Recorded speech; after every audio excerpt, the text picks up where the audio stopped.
مجھے مایوس ہونے والے شخص پر تعجب ہوتا ہے جبکہ اس کے پاس استغفار کی قوت موجود ہو۔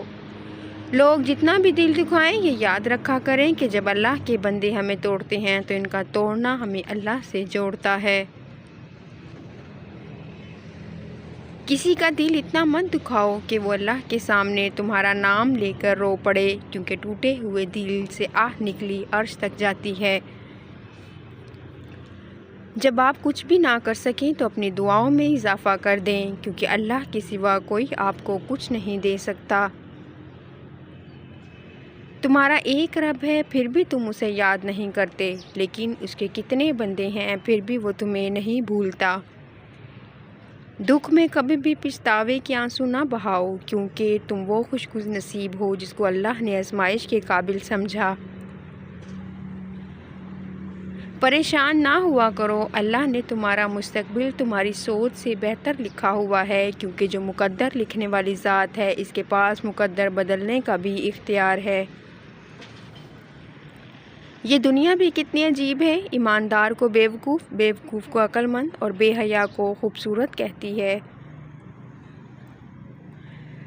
صرف دو لوگ مقدر والے ہوتے ہیں، ایک وہ جنہیں وفادار دوست ملتا ہے اور دوسرا وہ جن کے پاس ماں کی دعائیں ہوتی ہیں۔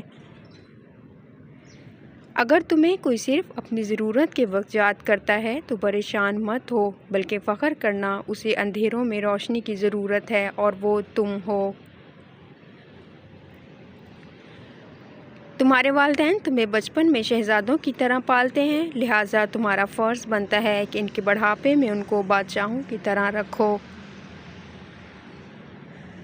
سب سے بڑا جاہل وہ ہے جو ایک پتھر سے 2 دفعہ ٹھوکر کھائے۔ بہت سے انسان ایسے ہیں جنہیں زبان نے موت کے گھاٹ اتارا ہے۔ محبت کا اصل حقدار تو اللہ ہے، بس تم اسی کے آگے جھکو، وہ تمہیں کسی کے آگے جھکنے نہیں دے گا۔ دوسروں کے محل میں غلامی کرنے سے بہتر ہے کہ انسان اپنی جھونپڑی میں حکومت کرے۔ جب حق پر رہتے ہوئے تمہاری مخالفت حد سے بڑھنے لگے تو سمجھ لو اللہ تمہیں کوئی مقام دینے والا ہے۔ تم خود اپنی دعاؤں سے ہی اپنا مقدر لکھتے ہو، اور تمہاری دعائیں ہی تم تک وہ سب لے آتی ہیں جو تمہارا نصیب بھی تمہیں نہیں دے پاتا۔ اپنی جوانی کے دھوکے میں مت آنا کہ یہ عنقریب تم سے چھین لی جائے گی۔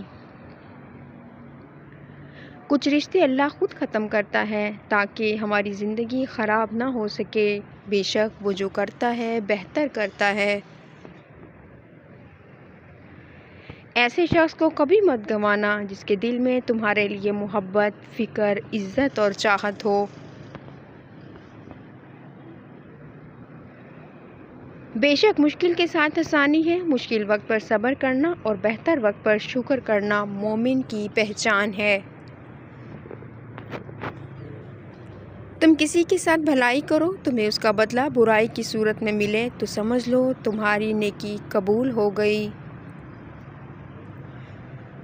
جب تمہارا دل کسی کے گلے لگ کے رونے کو چاہے تو قرآن پاک کو گلے لگا لینا۔ اور انسان کو اللہ کی محبت تب نظر آتی ہے جب اسے دنیا کی محبت تھکا دیتی ہے۔